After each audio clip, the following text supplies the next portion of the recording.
السلام علیکم ورحمۃ اللہ وبرکاتہ۔ میں حکیم سید حبیب اللہ شاہ بخاری دواخانہ ٹیکسلا کینٹ سے آپ کی خدمت میں حاضر ہوں۔ عرق النساء، لنگڑی کا درد یا شیٹیکا کا درد بھی اس کو کہتے ہیں، یہ ایک انتہائی تکلیف دہ مرض ہے جو کہ شیاٹک اعصاب کے راستے میں پھیلتا ہے اور پھر کولے سے ہوتا ہوا دائیں یا بائیں ٹانگ کے اندر اترتا ہے۔ عرق النساء سے منسلک جو درد ہے یہ انتہائی شدید ہوتا ہے اور اطباء لکھتے ہیں کہ مریض تو پریشان ہوتا ہی ہے، اطباء جو اس کا علاج کرنے والا طبیب ہوتا ہے وہ بھی دوائیاں دے دے کے تھک جاتا ہے اور پریشان ہو جاتا ہے۔ اور اس درد کے اندر آرام نہ آنے کی ایک بڑی وجہ ہی یہ ہوتی ہے کہ مریض کسی بھی طبیب سے ٹیک کے علاج نہیں کرواتا، کسی سے ہفتہ ایک دوائی کھا لی، کسی سے 10 دن دوائی کھا لی اور مرض کے اندر افاقہ نہ ہوا تو پھر کسی اور ڈاکٹر یا حکیم کے پاس چلا گیا۔ وجہ اس کی یہ ہے کہ اس کا علاج جو ہے تھوڑا لمبا چلتا ہے اور تسلی کے ساتھ علاج کرنے سے اس مرض سے چھٹکارا ملتا ہے، اور بسا اوقات یہ علاج جو ہے یہ مہینوں تک پھیل جاتا ہے اور مریض اتنا صبر نہیں کرتا، پھر بار بار طبیب بدلنے سے، ڈاکٹر بدلنے سے مرض کے اندر سوائے افاقہ ہونے کے بجائے افاقہ ہونے کے مرض جو ہے وہ بڑھتا چلا جاتا ہے۔ اس لیے یہ بات سمجھ جانی چاہیے کہ معالج اور دوا جو ہے وہ اتنی جلدی چینج نہیں کرنے چاہیے، صبر کا مظاہرہ کرتے ہوئے اس مرض کا علاج کروانا چاہیے۔ جو سمجھدار طبیب ہیں وہ اس بات کو جانتے ہیں کہ یہ مرض جو ہے یہ ٹائم لیتا ہے اور اس کا علاج کرتے کرتے ٹائم لگ جاتا ہے۔ اسی طرح جو سمجھدار مریض ہیں ان کو بھی یہ چاہیے کہ کسی ایک جگہ سے ٹیک کر میڈیسن کا استعمال کرتے رہیں تاکہ وہ اس مرض سے چھٹکارا پا سکیں۔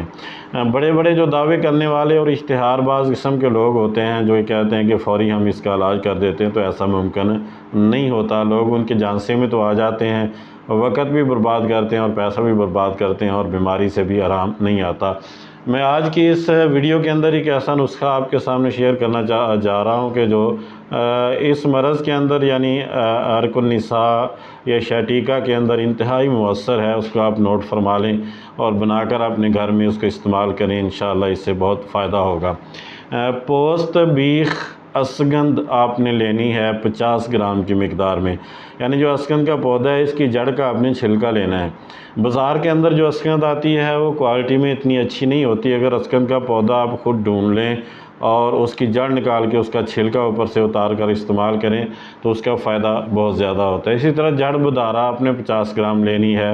زنجبیل یعنی سونڈ جو خشک ادرک ہے یہ آپ نے 50 گرام لینا ہے۔ موسلی سنبل بھی آپ نے 50 گرام لینی ہے، اور اسی طرح جو ستاور ہے وہ بھی آپ نے 50 گرام کی مقدار میں لینا ہے۔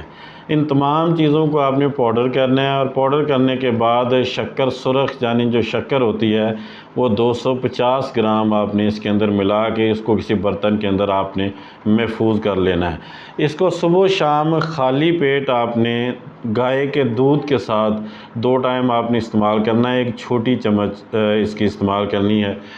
یہ ریگولر آپ اس کو استعمال کریں تو کم از کم 2 مہینے تک اس کو ریگولر استعمال کرنا چاہیے۔ اسے فائدہ یہ ہوتا ہے کہ جتنے بھی اس کے شیاٹیکا کی علامات ہیں وہ آہستہ آہستہ دور ہو جاتی ہیں اور اس مرض سے چھٹکارا مل جاتا ہے۔ اور اس کے ساتھ ساتھ کسی گرم تیل کی مالش آپ کرتے رہیں ساتھ ساتھ بیرونی طور پر، تو اس سے دوہرا فائدہ ہونا شروع ہو جاتا ہے۔ مثلا زیتون کا تیل ہے وہ لے لیں آپ 100 گرام، اور اس کے اندر 2 تولہ لونگ جلا لیں ہلکی آنچ پہ، وہ تیل تیار کر لیں، یا تلوں کے تیل کے اندر 2 تولہ لونگ جلا کے آپ اس کو تیار کر کے رکھ لیں۔ بیرونی طور پر آپ اس کی مالش کرتے رہیں تو انشاءاللہ اس مرض سے آپ چھٹکارا پا جائیں گے۔ تو اس نسخے کو آپ بنا کے محفوظ رکھیں اور اپنے اس مرض کے اندر استعمال کریں۔ یہ جتنی بھی ویڈیوز ہیں یہ فائدہ عام کے لیے بنائی جاتی ہیں۔ میں دوستوں اب آپ سے گزارش کروں گا کہ میرا یوٹیوب چینل سبسکرائب کریں، لائک اور شیئر کریں اور بیل آئیکن کو بھی دبا دیں تاکہ ہر نئی آنے والی ویڈیو آپ تک پہنچ جائے اور آپ اس سے استفادہ کر سکیں۔ اللہ میرا اور آپ کا حامی و ناصر ہو۔ السلام علیکم ورحمۃ اللہ وبرکاتہ۔